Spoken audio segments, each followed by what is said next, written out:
welcome to another edition of Getting into Classical Music with me, or it's actually my own way into classical music, and you can watch along if you want to. This is opus number 6, I believe, the 6th episode in my own little private journey to get more into classical music. And I've finally arrived at the man, the composer who made Wild Hair acceptable and proved to the world that you can be a great composer even if you are tone deaf. A man who inspired rock and roll singles and is an icon in popular culture to this day, the Viennese, who actually was a German, Ludwig van Beethoven. Yes, and to avoid situations like this one, I'll go back to my usual setting.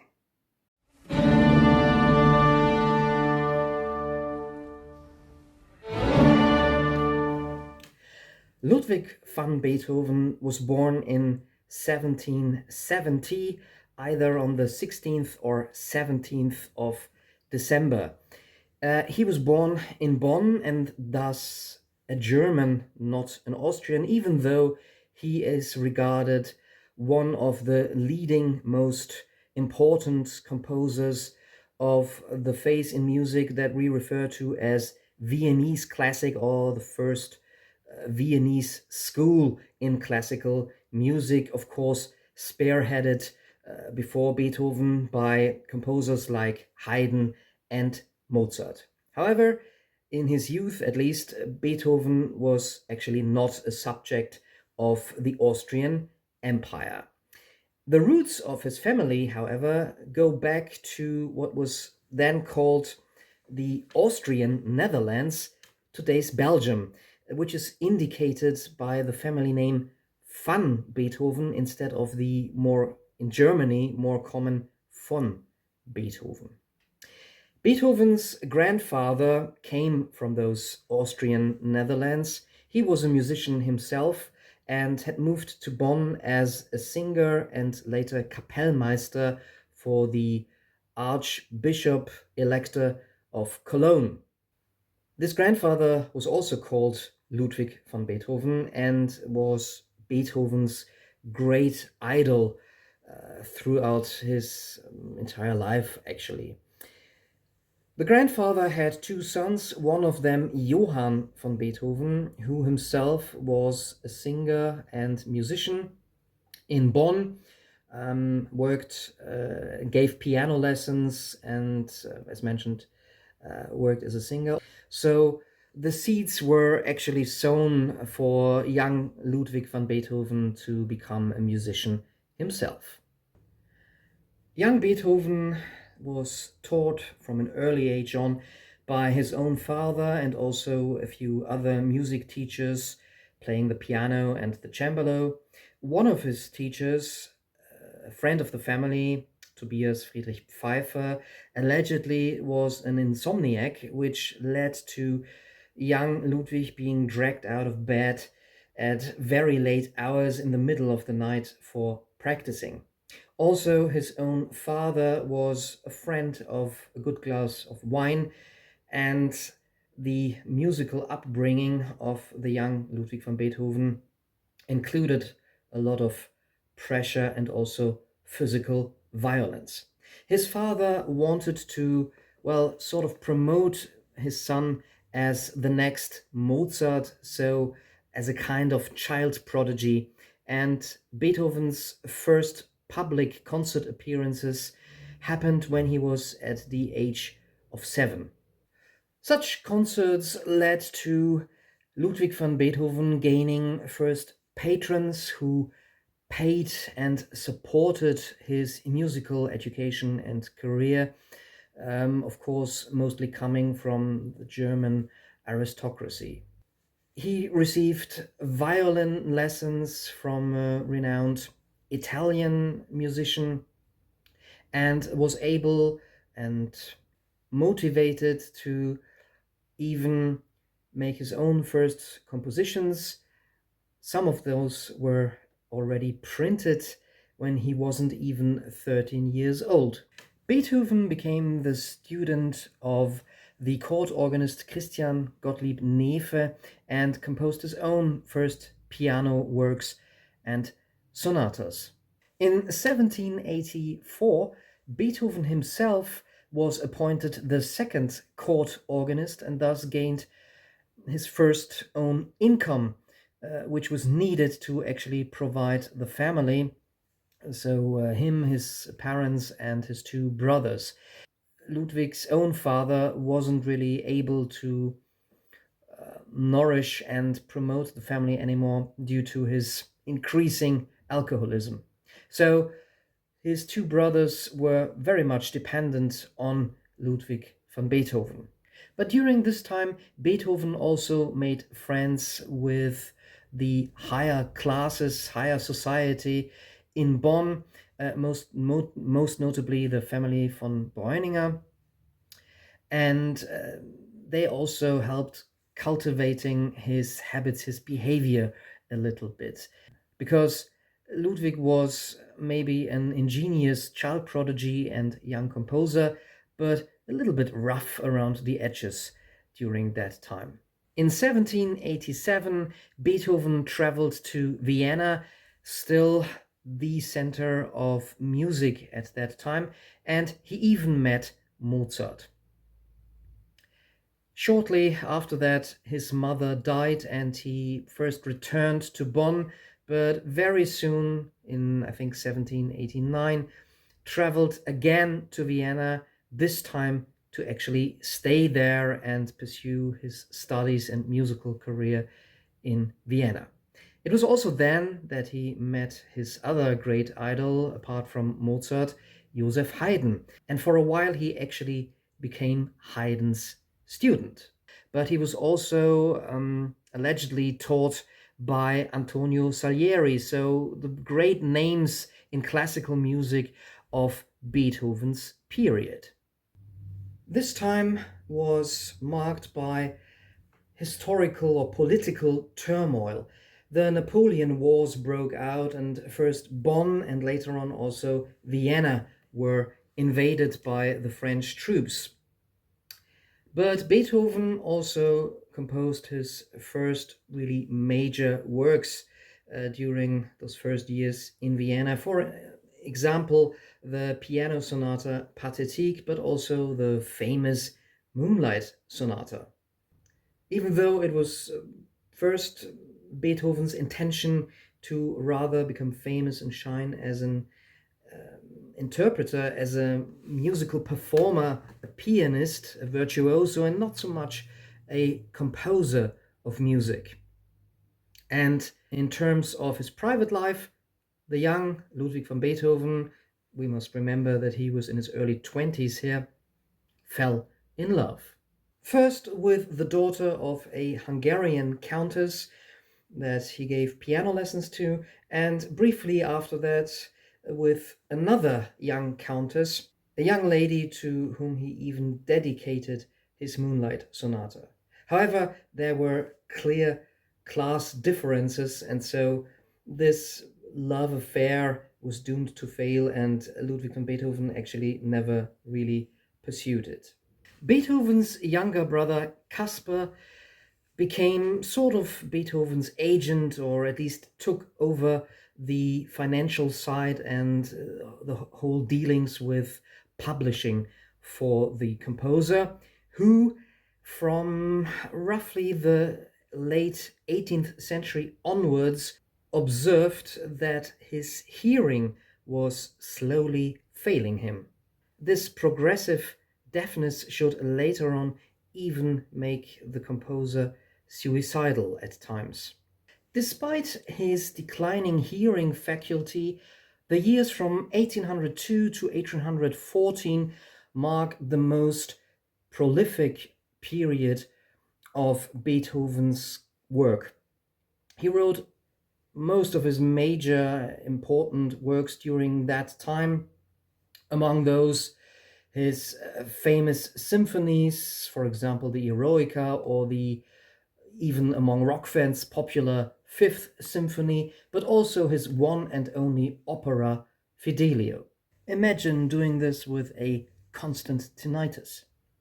But Beethoven was also known for his erratic, well, one could almost say dysfunctional behavior at times. Beethoven moved in and around Vienna 52 times, not the easiest tenant, obviously. The one thing always accompanying him, the portrait of his beloved grandfather. Cleanliness wasn't really high up the list for Beethoven. In fact, it seems that he didn't really know this word, and very often he looked like a tramp and even was arrested a few times because of his rugged appearance, especially during periods when he was so absorbed by his musical ideas and the composing process. He would walk around the suburbs looking like a vagrant, being in deep thought about his compositions, but he could also be quite impulsive and aggressive. Beethoven also allegedly had a few other spleens, for example, the way he used to drink his coffee.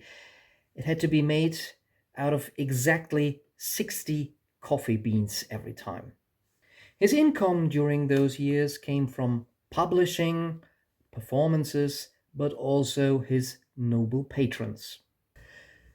Beethoven was also commissioned to write music for dramas, and in that process became interested in setting poems to music himself. For example, works by the famous German, well, not only poet but also writer, philosopher, universal genius Johann Wolfgang von Goethe.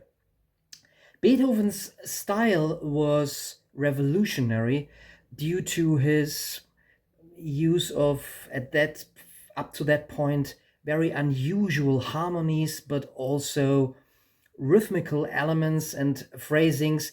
Actually, for some listeners of his time, this was very hard to stomach. And for other listeners, Beethoven marked the gradual progression from the Viennese classical music to what we refer to as Romanticism in music.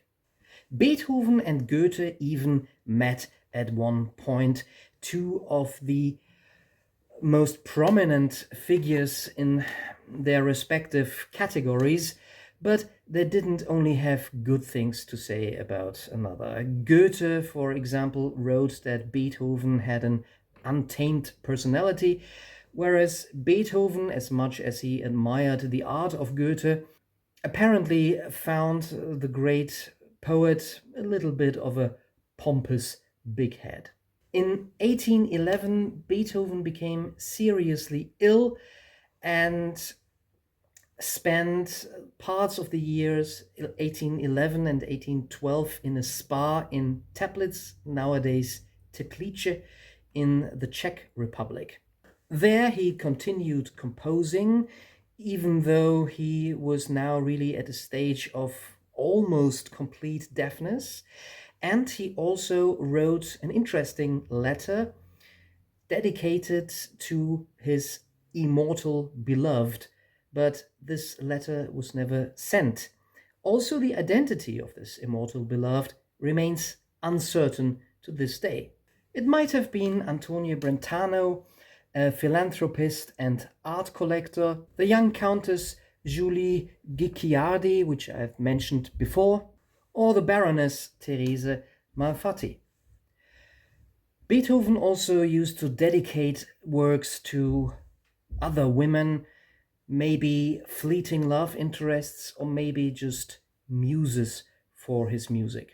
Therese Malfatti also probably was the recipient of the dedication in Beethovens famous piano Bagatelle für Elise, so for Elise or to Elise. Those tender moments in Beethoven's music notwithstanding, his style was referred to as heroic in the early 19th century with brash chords, very loud passages, and influences from fate knocking on one's door, the cannons of the Napoleonic armies, but also the twittering of birds. By 1812, Beethoven couldn't perform in public as a piano player anymore due to his deafness. He was frequently using hearing trumpets that got bigger and bigger, and his creative output became less and less. Also, his brother Caspar died of tuberculosis, and that not only led to a crisis for Beethoven, but also a legal feud between him and the widow of his brother over the custody of Caspar's son, Karl van Beethoven. Beethoven gained, lost, and then regained sole custody over the boy, who felt that Beethoven's influence on his life was sometimes a little bit overbearing. But during the years that Karl lived with Beethoven, the chaotic composer tried to get a little bit of order into his domestic life. Beethoven really was known for living in complete chaos. The flats, the apartments that he lived in must have looked like little war zones with food remains, dirty clothes, sheet music, everything lying around. And for the boy, Beethoven indeed employed a cook and somebody to look after the rooms. But that didn't make Beethoven himself a little bit more domestic and tamed. In fact, he himself wrote, for example, that he threw books but also forks at female servants. However, in 1814, he succeeded in finishing the final version of his only opera, or only ever completed opera, Fidelio, a work that reflected values that were extremely important for Beethoven, those being freedom, justice, and truth. Fidelio had started artistic life under the name of Leonore several years earlier, but the versions of those early versions always were complete flops, or actually artistic disasters for Beethoven. So maybe that also is one of the reasons why he only ever composed that one opera, and besides that, rather stuck to the sonata, the concertos for solo instruments, and the symphonies. 1814 also saw the composition and performance of Wellington's Victory, also known as the Battle Symphony, a piece of music that was commissioned to glorify the defeat of the French armies. This work, or actually the repeated performances of this hugely popular work, renewed the popularity and interest in Beethoven, and also brought him more money than most of his other works. After that, however, there was a certain silence around Beethoven. After 1815 until 1819, he hardly composed, or at least didn't publish anything. This was also due to another serious illness that befell the composer. Apart from that, the legal conflicts around his nephew probably demanded a lot of time and energy from Beethoven. But even though not too much of his music was heard in public, at least not new music, Beethoven didn't remain completely inactive during that period. He composed the famous Hammerklavier Sonata, and An die ferne Geliebte, To the Beloved Far Away, which is one of the first major song cycles in classical music. So he actually also invented, or at least promoted, new artistic forms during that time. And also he started work on his ninth and last symphony. In his late period from 1819, Beethoven wrote masses and more spiritual works, and also some final sonatas and quartets.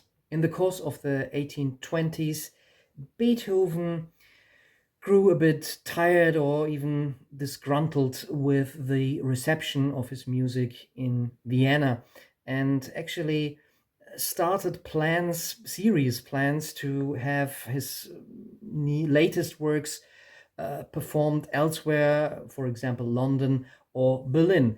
But finally, and with some persuasion of his Viennese admirers, both his final major works, the Missa Solemnis, a big religious piece of music, and also his ninth symphony, were performed for the first time in Vienna in 1824. Both, I think, at the same evening, at the same concert, and this was a final huge success for Ludwig van Beethoven. He died in 1827 after an illness. By the way, he made his nephew Karl his sole heir. Beethoven originally was buried in a cemetery in Währing, which was then on the outskirts of Vienna, or actually a suburb of Vienna, not really part of the city. Nowadays it is, but he was exhumed in 1888 and reburied in a huge ceremony with 20,000 or over 20,000 people attending at the, well, maybe more prestigious or a lot bigger Viennese Central Cemetery. Beethoven suffered from various illnesses and also had substantial liver damage, probably due to alcohol abuse. Beethoven already was a quite successful and famous composer during his lifetime, but he received worldwide fame after his death, and to this day stands as one of the most important and influential composers in classical music, as mentioned, setting the path from Viennese classical music to romantic music. He is renowned for his large-scale pieces of music, which was an innovation in itself, especially his use of four movements instead of the up until then common three movements in sonatas and symphonies.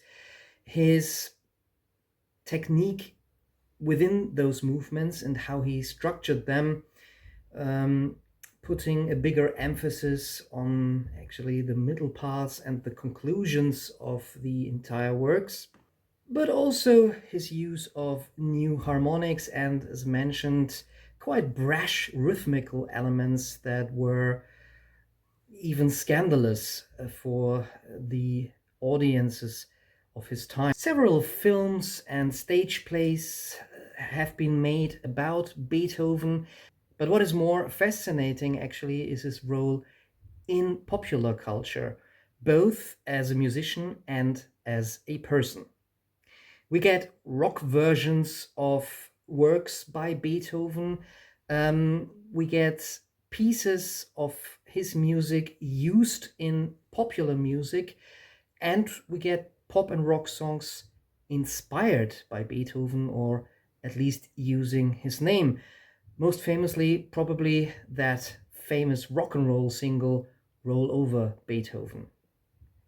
I could fill entire video episodes with references to Beethoven or quotations of his music in pop and rock music. we find it in, as mentioned, rock and roll, but also progressive rock, and even in R&B and hip hop.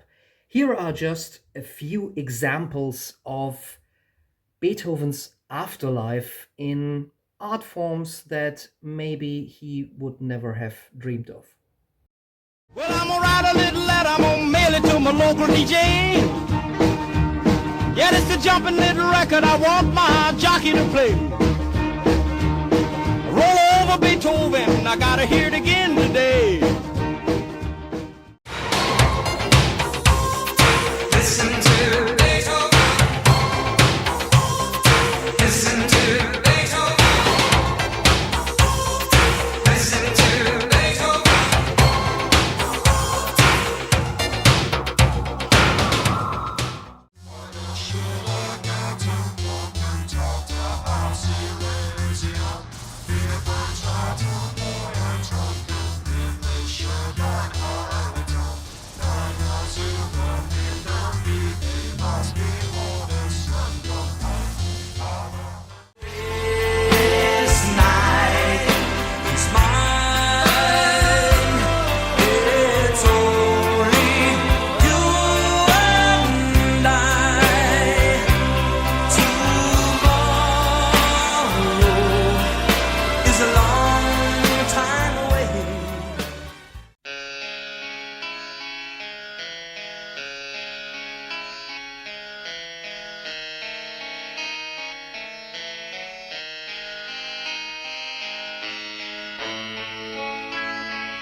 Whatever stops you from dreaming,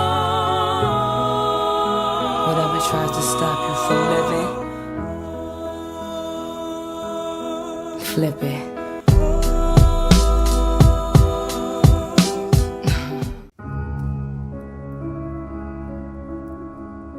I'm gonna get stabbed. The Baltic Fleet are up my arse. No cavalry could ever save me.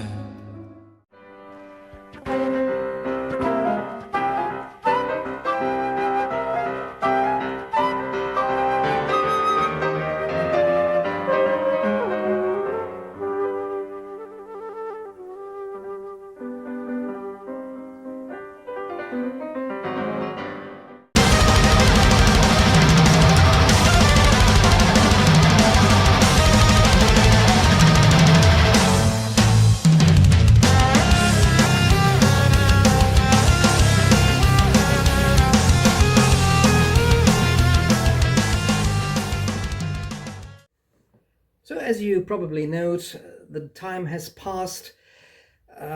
This took quite a while to compile, and I had to turn on the lights. But I've come to the end of my little journey through the life of Beethoven and my introductory look at him as a composer. What is missing, of course, is, well, Beethoven's music itself. So, as always, with my getting into classical music videos, I'd like to end this episode with probably the main course.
will unchain your own untamed personality a little bit.